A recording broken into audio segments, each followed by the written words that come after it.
Okay, let's talk about that feeling. That struggle is probably the defining struggle for a lot of us in modern life, right? Professional, personal. Definitely. You sit down, you're ready to do the hard stuff, the deep work, maybe master a skill, push your career, or just, learn something meaningful. Hmm. And then, boom, minutes later, maybe seconds, your brain just says, nope. Yeah, it rebels. And that rebellion, it feels like this itch, this pull away from the hard thing towards, well, the easy thing, The phone. always the phone, or the next notification, that infinite scroll, the next episode queued up. It's instant. And that feeling, that's digital burnout. It's everywhere now because, honestly, our environment is kind of built to feed it. So the big question is, why? Why is it so hard to resist that immediate hit? It feels like we just blame ourselves, Call it weak willpower. Right, like it's some kind of moral failing. Exactly. But the sources we looked at, they really push back on that idea. It's not just willpower, is it? Not even close. Yeah. It's way more complex. It's this intricate dance between our biology, our psychology, and crucially, the environment we've created. Yeah. An environment that's, frankly, optimized to exploit our brain's reward system. Okay, so that's our mission for this deep dive then. We're going deep into the neuroscience here. Desire, motivation, self-control. All of it. Yep. We'll unpack the science behind that whole dopamine detox trend everyone talks about. We'll look at how modern life is actually changing our brains. And most importantly, give you some real, actionable strategies to manage this stuff without, having to go live in a cave. And we absolutely have to start with the biggest misconception out there. The elephant in the room, dopamine. Mm-hmm. Everyone calls it the pleasure molecule, the joy chemical.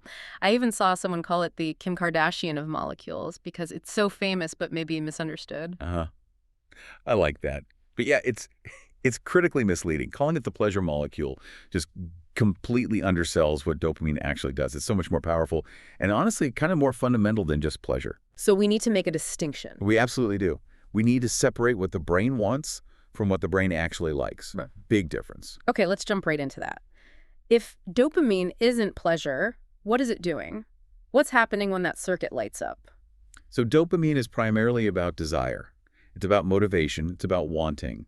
The scientific term you'll hear is incentive salience. Incentive salience. Yeah, it's basically the system that flags things in your environment as important, as attractive, as worth pursuing. It gives them that magnetic pull. Dopamine is the chemical that makes you lean in, that makes you go after something. Even if, and this is the key part, right? Even if getting that thing doesn't actually feel good once you have it. Exactly. Yeah. That's the core distinction. The wanting, the drive, the pursuit, that's dopamine. But the liking, the actual pleasure, what scientists call hedonic impact, that's largely driven by other systems, Like what? What handles the liking? mostly different neurotransmitters. Think endogenous opioids, the brain's natural morphine, basically, and cannabinoids. These tend to cluster in specific hedonic hotspots deep in the brain. They often overlap with dopamine pathways, sure, but they're functionally distinct. So when I taste really good chocolate, That's your opioid system saying, yes, liking this. but when I'm thinking about chocolate, planning to get chocolate, driving to the store for chocolate. That's dopamine pushing you, motivating the hunt. See the difference? Okay, yeah, that's clear. How did scientists figure this out, though? Because it feels counterintuitive. Didn't early research kind of lump it all together as the pleasure center? It did, and it's a great example of how science corrects itself. The realization came from experiments that were actually trying to prove dopamine was pleasure. They had to get clever about measuring liking separately from wanting. How do you measure liking in, say, a lab rat? They developed these liking assays.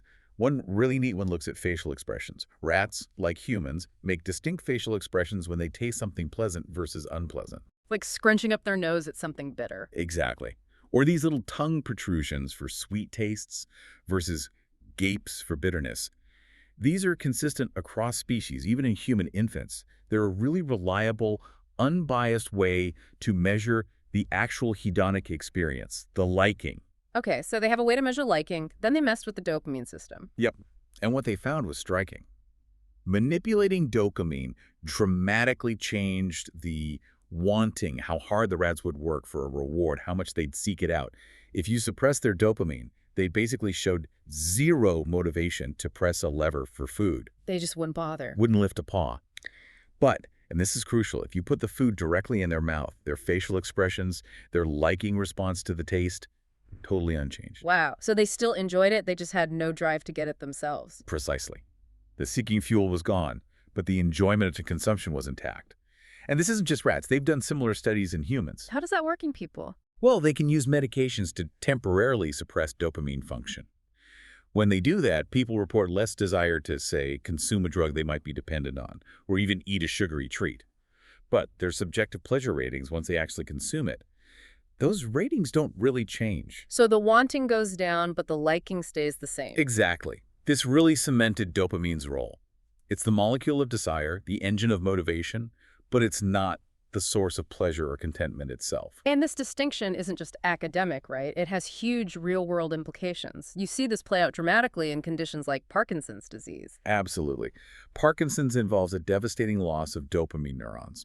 Primarily, it affects motor control, which is why you see tremors and stiffness. But it also hits the dopamine pathways involved in motivation. So patients feel less driven. Profoundly so. They struggle to initiate movement, sure, but there's also this deep internal apathy, a lack of wanting, a lack of desire to engage with the world. It's a core symptom. But crucially, does it erase their ability to feel pleasure if they do encounter something nice? Generally, no. Their capacity for liking often remains largely intact. They'll report still enjoying things they liked before sweets taste good, family visits are pleasant. The hedonic experience is still there. It's the engine to seek those experiences that's broken down. Exactly. The liking is there, the wanting fades, but then you get the flip side, which is maybe even more relevant to understanding modern compulsions. What happens when you treat Parkinson's? You give dopamine back, right? Yes, patients are treated with dopamine-boosting drugs to help with movement and motivation. It's essential. But in a significant minority of patients, maybe 13% to even 30%, the system kind of overshoots. The wanting comes back too strong. Overshoots how? It can lead to these really severe impulse control disorders, or ICDs. We're talking pathological gambling, hypersexuality, compulsive shopping, binge eating. Yeah, it's this runaway wanting that becomes completely detached from actual pleasure or enjoyment. Patients get locked into the pursuit, they become obsessed with the behavior, but often report that the activity itself isn't even satisfying anymore. So the liking is low or gone, but the wanting is off the charts. Exactly. They have to do it, but it feels hollow. It's a pure chemical compulsion driven by this restored but now dysregulated dopamine system. That sounds terrifyingly similar to descriptions of addiction. It aligns perfectly with what's called the incentive sensitization theory of addiction. This is really the key theory we need to grasp for this whole conversation. Okay, incentive sensitization. Break that down. The core idea is that chronic high stimulation, whether it's from addictive drugs or increasingly these high dopamine digital activities we engage in all day, it doesn't just make you enjoy the activity more. Instead, it fundamentally changes. It sensitizes the brain's reward pathway, specifically the mesolimbic system. It hijacks it. Sensitizes it how? Makes it more reactive. Exactly. Hyperreactive, especially to the cues associated with the reward. That notification sound, the app icon, the smell of cigarettes. These cues gain immense magnetic power. Because the wanting system is now on high alert. Precisely. But here's the kicker, the real problem. This happens while the pleasure system, the liking system, is doing the opposite. It's desensitizing. Ah, the divergence. That's the key word. You get this divergence. The wanting system becomes hypersensitive, driving intense cravings and compulsive pursuit, while the liking system becomes duller. You need more and more stimulation just to feel okay, let alone good. Enjoyment decreases, but the drive to seek increases. And that creates the loop, right? The endless unsatisfying chase. That's the biological engine of the compulsive loop right there. Yeah. Surging want, shrinking like. And what's really striking, and frankly a bit scary, is how long-lasting this sensitization of the wanting system is. It's not temporary. Meaning even if you stop the behavior, the wanting pathway stays sensitive. For years. Potentially even decades after someone stops using a substance, for example. The withdrawal symptoms might be long gone, but the brain's pathways linked to those cues remain fundamentally altered, super reactive. Which explains why relapse is such a persistent risk. Absolutely. Encountering an old cue, a place, a person, a smell, even a time of day can trigger that sensitized wanting system with incredible force, even after years of abstinence. It's a deep structural change in the brain's motivation and priority systems. Okay, so we've got wanting versus liking, and this idea of sensitization making us crave things more, even as we enjoy them less. You mentioned high stimulation. Does the way we get that stimulation matter? Like how fast it hits the brain? Oh, absolutely critical. This brings us to pharmacokinetics. Fancy word, but it just means how quickly a substance gets into the brain, acts, and then leaves. That speed profile is fundamental to whether something feels reinforcing, Yeah. habit forming. So faster is Yeah. more addictive. Generally, yes, especially when we talk about drugs. Think about cocaine or methamphetamine. If they're taken intravenously or smoked, they flood the brain's reward centers, particularly a key area called the ventral striatum, incredibly fast. Peak levels in maybe 10 minutes or less. And that rapid spike, that's the high. Get abrupt, massive surge in dopamine is strongly linked to the euphoric reinforcing feeling. The brain essentially screams, whoa, that was fast, that was huge, do that again. So the rate of increase is key, not just the total amount. Precisely. A great example is methylphenidate, or MPH, you might know it as Ritalin. Yeah. When it's given IV, you get that fast dopamine spike in the striatum, and people report it as euphoric, potentially reinforcing. Okay. Now, take the exact same drug, MPH, but give it orally, like at a standard pill. The delivery to the brain is much slower, maybe 6 to 12 times slower to reach peak levels. It still increases dopamine, but because the rise is so gradual... Because it feel like a rush. Right. It's generally not perceived as reinforcing or euphoric. Same chemical, different speed, radically different effect on that reinforcement pathway. The abruptness is the addictive hook. And you can see the parallel immediately with digital stuff, can't you? Scrolling a fast, refreshing feed that feels like an IV drip compared to, say, slowly reading a long article. That's a perfect analogy. Our devices are engineered for that rapid-fire delivery. Instant feed updates, immediate text replies, those super short videos. It's all designed to hit that ventral striatum fast and hard, maximizing the reinforcing potential. Which leads us right into the tolerance problem, that feeling of flatness.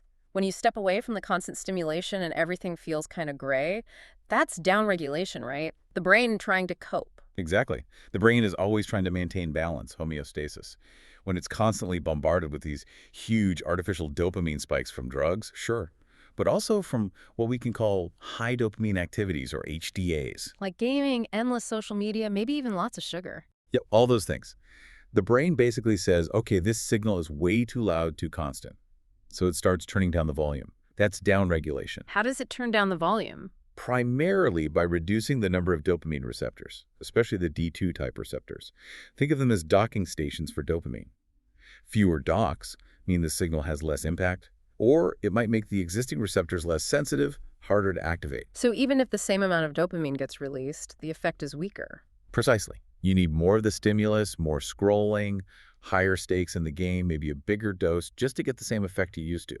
That's tolerance. And the downstream effect of that. It's pretty grim. Natural, everyday dopamine release starts to feel insufficient. Your baseline dopamine function can actually decrease. This leads to that state called anhedonia, the inability to feel pleasure from normally enjoyable things. Like walking the dog or coffee with a friend. Stuff just doesn't hit the same way. Exactly. It all feels flat, lifeless, even depressing. Because the system is downregulated, those simple pleasures don't register strongly enough anymore. You end up chasing the HDA not for the high, but just to feel. Normal. Just to escape the flatness. That's dependence right there. Chasing baseline. It's a really vicious cycle. More stimulation leads to more downregulation, which leads to needing even more stimulation. Yeah. It just spirals. Okay, so the reward system is getting hammered, sensitized, wanting, downregulated, liking. What's supposed to stop this?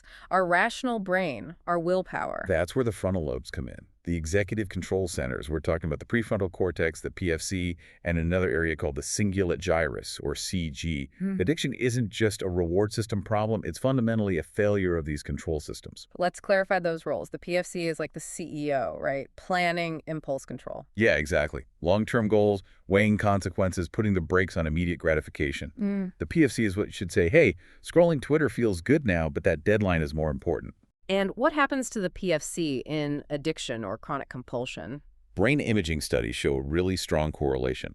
People with lower levels of those D2 dopamine receptors in the striatum, remember, the downregulated ones, they also tend to have lower metabolic activity, meaning less energy use, in these critical frontal control regions. So the control centers are running on low power.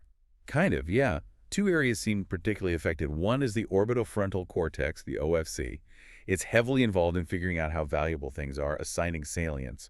When it's dysregulated, The immediate reward cue gets way overvalued compared to long-term consequences. And the other area. The cingulate gyrus, the CG. Mm-hmm. This is key for inhibitory control, stopping yourself, but also for monitoring conflict, detecting errors, like noticing, uh-oh, this behavior isn't aligning with my goals. So if both the value assessment part, OFC, and the braking monitoring part, CG, are underactive, Then the impulse from the sensitized wanting system just steamrolls everything. There's no effective cognitive brake. The person can't properly weigh the immediate relief against the future costs. but didn't you say earlier that dopamine receptors could also be protective? There was something about high D2 levels. Seems paradoxical. It does, but it's a fascinating piece of the puzzle. Research looked at people who didn't have alcohol problems, but had a strong family history, meaning they were genetically at higher risk. Okay, so they should be vulnerable, but they weren't. What was different about their brains? They found that these unaffected, high-risk individuals actually had significantly higher levels of D2 receptor availability in key parts of the striatum compared to control groups with no family history. Wow. So having more D2 receptors might actually buffer you against addiction. That's the hypothesis, yeah. It suggests that higher D2 levels might give you a stronger natural brake. It could strengthen the circuits that help inhibit impulses and regulate emotions, basically giving the PSC a better line of communication to rein in the reward system. So resilience isn't just about trying harder. There's a real biological component that can give some people an edge. Absolutely. It underscores that this is biology, not just morality. But there's one more biological factor we absolutely have to talk about because it touches everything in modern life.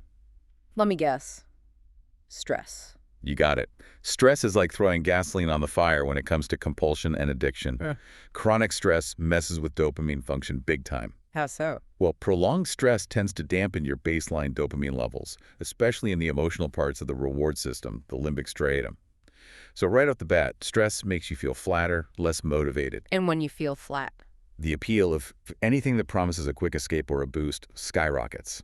Stress literally enhances the salience value, the attractiveness, the magnetic pull of those reward cues, whether it's drugs, sugar, or just scrolling. So lower baseline plus increased attraction to escape. That's a perfect storm for relapse or just falling into bad habits. Precisely. Your brain is basically screaming, I need relief and I love you. It's why feeling overwhelmed at work often leads directly to reaching for the cookies or mindlessly opening social media or whatever your go-to quick fix is. Stress primes the pump for immediate gratification. Okay, putting all this together, the sensitized wanting, the dulled liking, the weakened frontal control, the role of stress, it completely changes how we should think about our relationship with technology, doesn't it? It really does. It helps us move away from just judging ourselves or others and towards understanding the mechanisms at play. Dr. Anna Lemke at Stanford talks a lot about this rise in what she calls minor addictions. Minor addictions, meaning not full-blown, life-destroying substance use, but something else. Exactly. It's crucial to see addiction as a spectrum. The clinical definition usually involves major life interference, neglecting work, health, relationships. But there's this huge growing gray area of compulsions, especially digital ones. Like constantly checking your phone, even when you don't need to, that low-level buzz of anxiety if you're disconnected. That's exactly it.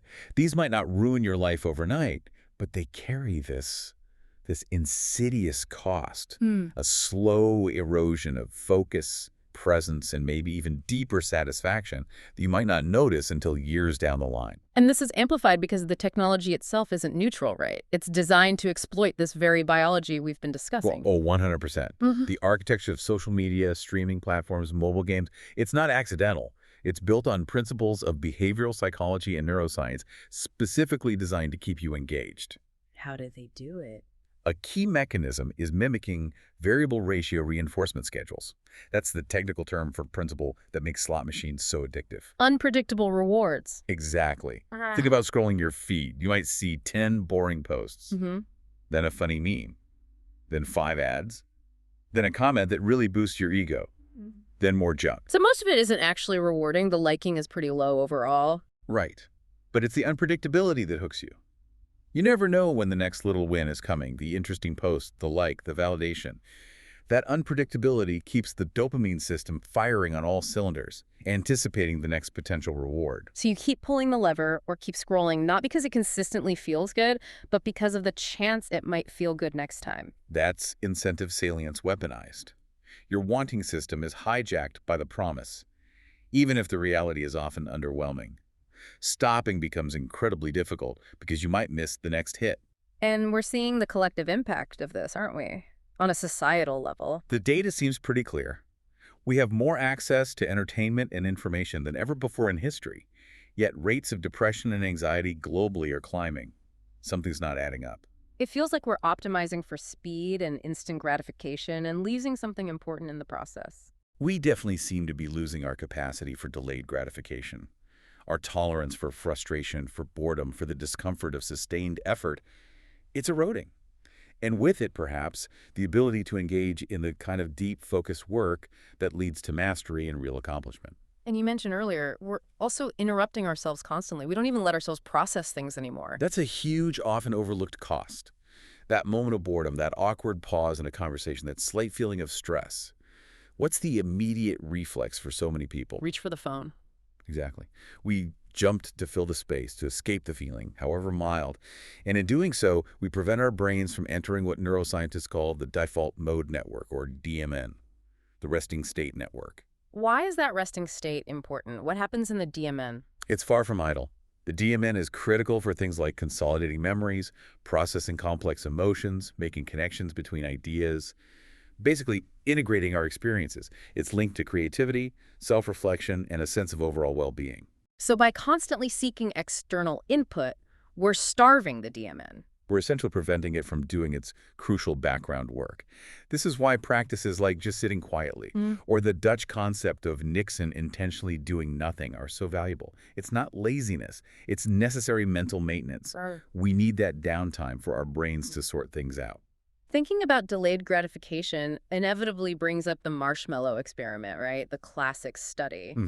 The original finding was huge kids who could wait longer for the second marshmallow supposedly did better later in life, higher SAT scores, more competent, etc. It became this symbol of innate self-control as the key to success. But that story got more complicated later on, didn't it? It did. When researchers tried to replicate it with larger, more diverse groups and controlled for other factors, the picture changed quite a bit. The predictive power wasn't as strong. It was significantly reduced, especially when they accounted for the child's background. And a key factor that emerged wasn't just raw willpower, but something else entirely. What was it? Trust. Specifically, the child's belief in the reliability of the promise based on their environment. A really clever variation around 2012 highlighted this. How do they test trust? Before the marshmallow test, some kids interacted with an adult tester who made a promise like bringing back cool art supplies and then broke it. They were labeled the unreliable tester group. Another group dealt with a reliable tester who kept their promises. Okay, setting the stage with trust or mistrust. Then the marshmallow test. Yeah, and the results were stark. The kids who had dealt with the unreliable tester waited, on average, only about a quarter of the time compared to the kids who dealt with the reliable tester. Wow, 4 times less waiting just based on that prior interaction. It's a profound finding. It suggests self-control isn't just some innate virtue you're born with. It's also a learned strategic response. If your life experience, often tied to things like socioeconomic stability, teaches you that future promises are iffy, that the system might let you down.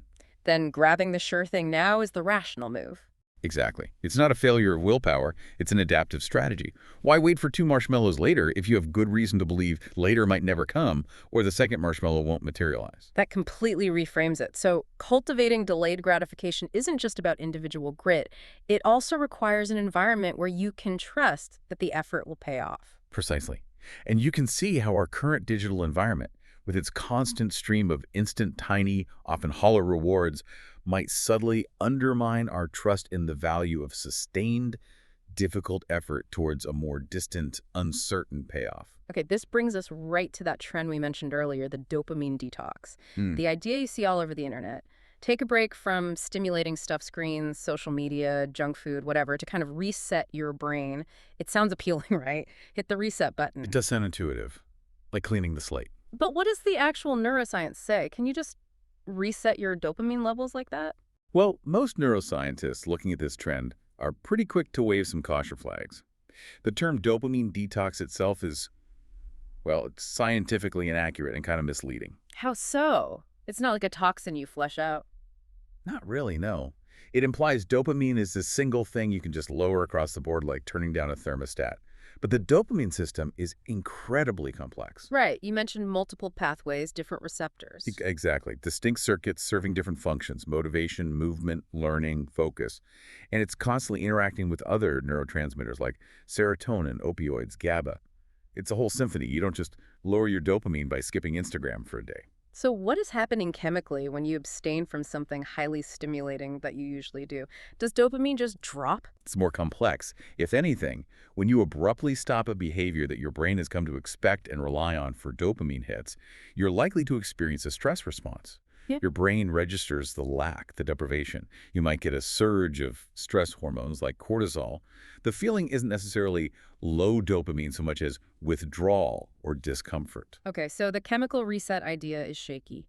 But people who do these detoxes often report feeling genuinely better afterwards, more focused, clearer head, more motivation.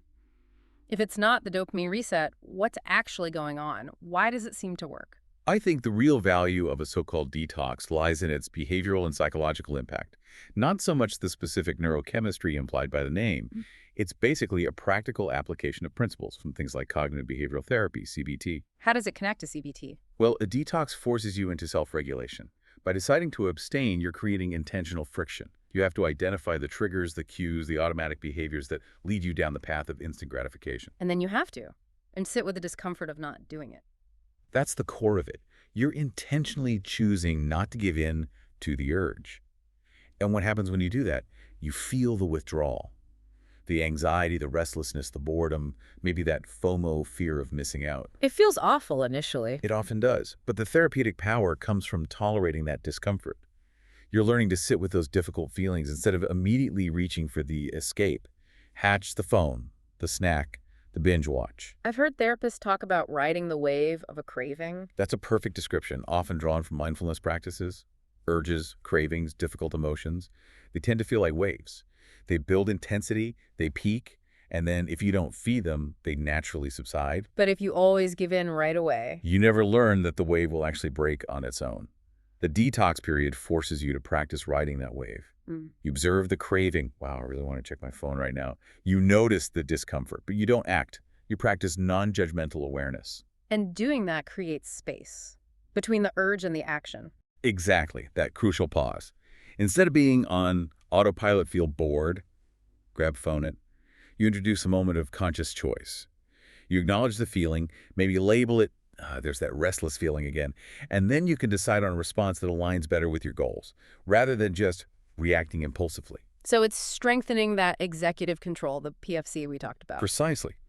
You're actively engaging the prefrontal cortex to override the impulsive signals coming from the more primitive emotional parts of the brain. You're practicing top-down control. And this ties back to what you said about stillness, about Nixon, allowing the brain to just be. Yes, because when you stop constantly flooding your brain with external input during a detox, you create the space for those internal resting state networks like the DMN to actually do their work, to process, integrate, maybe even generate some new ideas. It's like letting the mental dust settle. Kind of. Stillness isn't empty. It's restorative.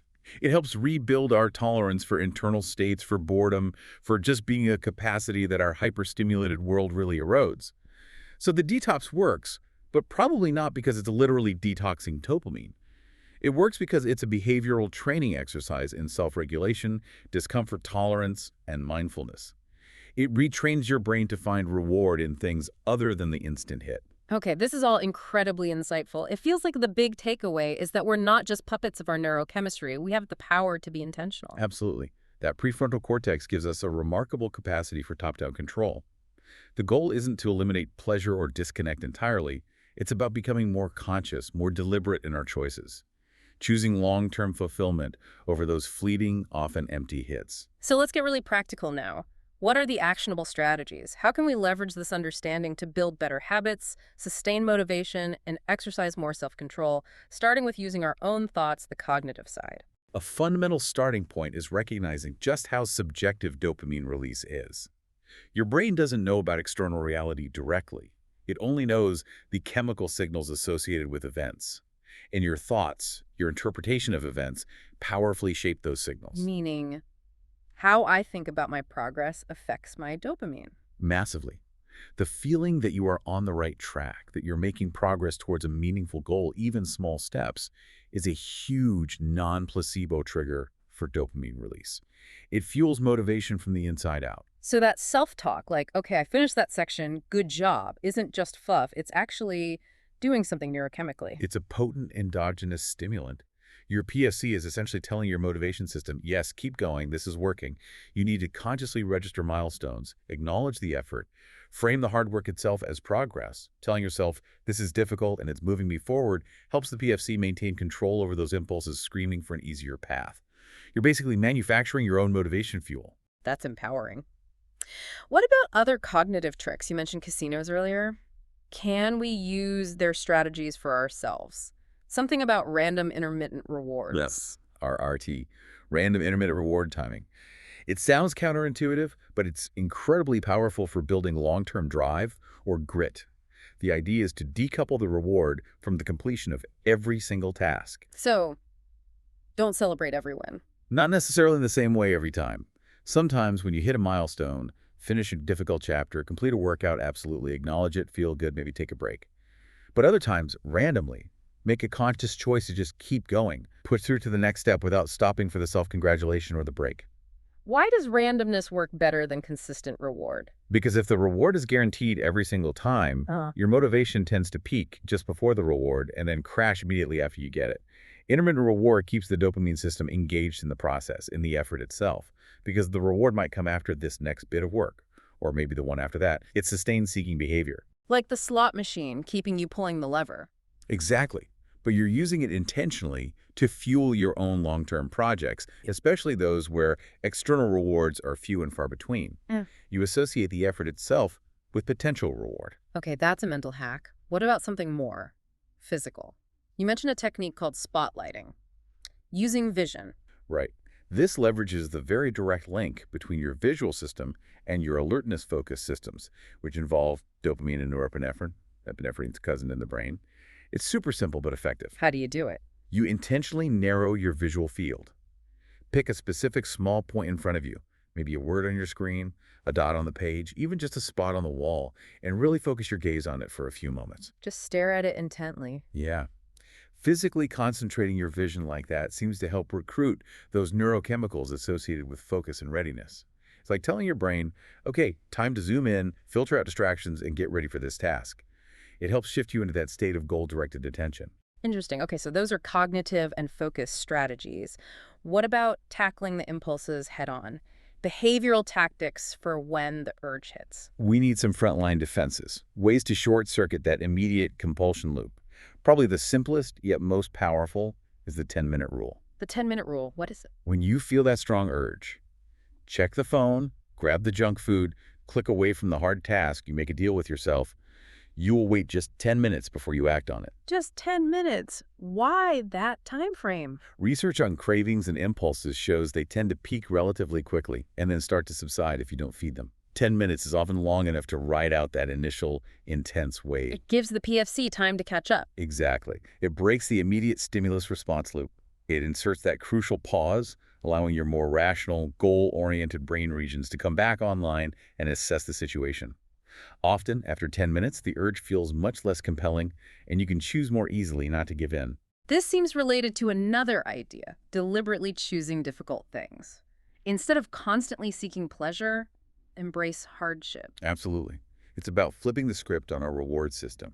Instead of chasing the easy dopamine hit from passive consumption or comfort foods, strategically choose activities that are challenging, effortful, maybe even initially uncomfortable. Like what kind of things? Could be a tough workout, taking a cold shower or ice bath, tackling a really complex piece of reading, doing yard work, anything that requires genuine effort and overcoming resistance. Why is that better in the long run? Because the dopamine profile is different.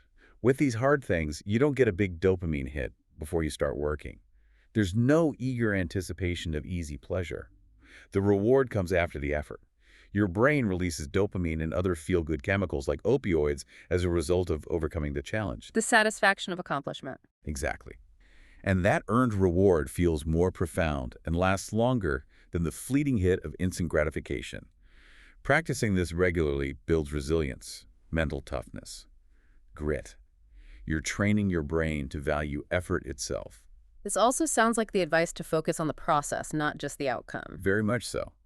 If you're solely fixated on the end goal, getting the A+S, landing the big client, it can create anxiety and paralysis. You're focused on something distant and uncertain. But if you focus on the steps, If you shift your attention to the process, taking meticulous notes, making the sales calls, doing the practice problems, you immerse yourself in the present action. It reduces anxiety, improves concentration, and frankly makes the work itself more engaging and enjoyable.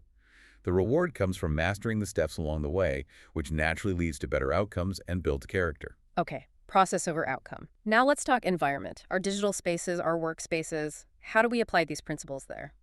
We need concrete digital hygiene strategies. Right. This isn't about willpower alone. It's about engineering your environment to support your goals. The key principle is increase friction for the behaviors you want to reduce and decrease friction for the behaviors you want to encourage. Make temptation harder to access. Exactly. Start with the notification assault. Turn off all non-essential notifications. Social media, news alerts, shopping apps, silence them. They're engineered interruption machines. What else? Make the phone itself less appealing. Yep. Use grayscale mode. Color is highly salient to our visual system. Removing it makes the screen less intrinsically attractive, less stimulating. Okay. And radically clean up your home screen. Move distracting apps off it, bury them in folders. Make opening them a conscious multi-step process, not a mindless tap. Create barriers. What about physical boundaries? Crucial. Establish no-phone zones. Mealtimes are a great candidate, whether you're alone or with others. Keep the phone out of the bedroom. Charging it elsewhere overnight is a game changer for sleep and morning routines. Get a cheap alarm clock if you need one. Use a Welch for time, not the phone. Absolutely. Checking the time on your phone is a gateway to getting sucked into notifications. And disable autoplay on everything, streaming services, video platforms. That tiny bit of friction, having to consciously click play next, can be enough to break the binge cycle. Okay, that's personal space. What about work and productivity? How do we protect focus there? Structure is key. Batch your communication. Don't check email or messages constantly. Set specific times, say 10 a.m. and 3 p.m. to process them. Responding instantly fragments your attention and keeps your dopamine system on high alert for the next ping. Use tools. Definitely. Use website blockers during focused work periods. Be ruthless. Try the one-tab rule in your browser when you're doing deep work. Resist the urge to have 20 tabs open, fragmenting your focus. Consider using paper notebooks for brainstorming or initial drafting sometimes, just to get away from the screen's pull. And managing the tasks themselves. Allocating energy wisely. This is where tools like the Eisenhower matrix come in handy.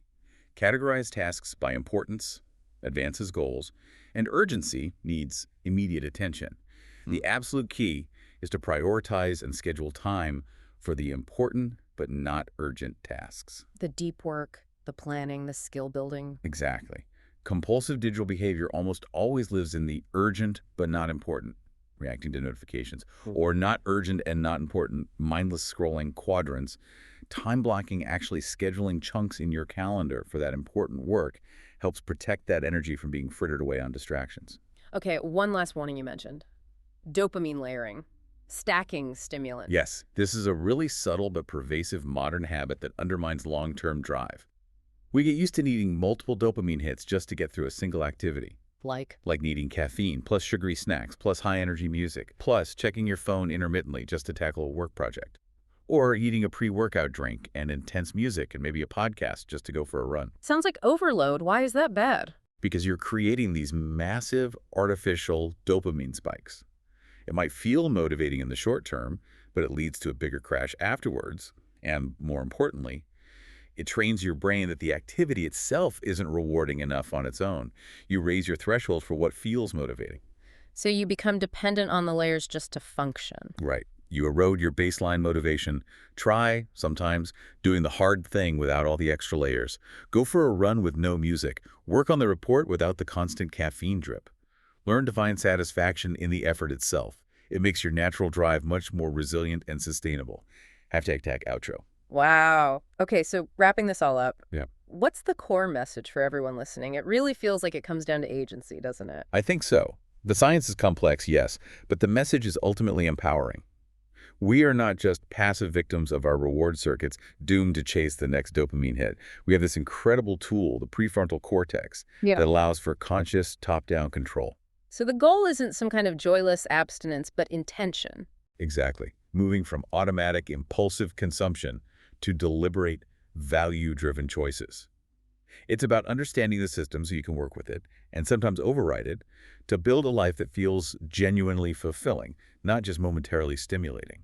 And recognizing that this applies across a spectrum, from the minor, everyday digital compulsions all the way to severe addiction. Right. Clinical addiction is a serious illness, often requiring professional help therapy, medication support groups.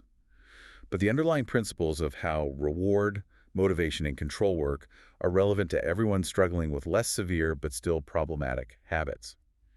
Understanding the wanting-liking split, tolerance, the role of cues, these insights empower anyone to apply self-regulation tools more effectively. It's about choosing the harder, earned satisfaction over the easy, fleeting fix, cultivating that discipline. Which leads perfectly into a final thought, a challenge for you, the listener, to take away this week. Okay, let's hear it. We've talked a lot about applying these principles inwardly managing personal habits, building focus. Now, think about applying that same discipline of delayed gratification and conscious effort outwardly. Specifically, think about due diligence. Due diligence, like doing your homework on things. Exactly. Holding yourself accountable in areas that require that sustained, sometimes tedious effort of research and critical thinking, where the immediate reward is basically zero. So instead of just clicking buy now, Maybe you spend an hour researching the company's practices first. Or before making a big purchase, you actually dig into the long-term cost-benefit analysis, read the boring technical reviews. Before supporting a cause, you investigate their effectiveness. It's the opposite of the instant hit. it's choosing the cognitive effort now for a potentially better, more aligned outcome later, resisting the easy answer. Precisely. The challenge isn't just resisting the urge for a cookie. It's using that same muscle of delayed gratification, the capacity for diligence, for research, for holding yourself accountable to make choices that align with deeper values, whether they're ethical, financial, or environmental. So the question for the listener is, What's one decision you can make this week? A purchase, an investment, who you support, that requires you to do the hard work of research first, where you consciously choose diligence over convenience. Let that effort, that process of seeking thoughtful alignment, be your source of earned satisfaction this week. that's a fantastic challenge. Definitely something to chew on. Thank you so much for this incredibly insightful deep dive. My pleasure. It's crucial stuff to understand. And thank you all for joining us.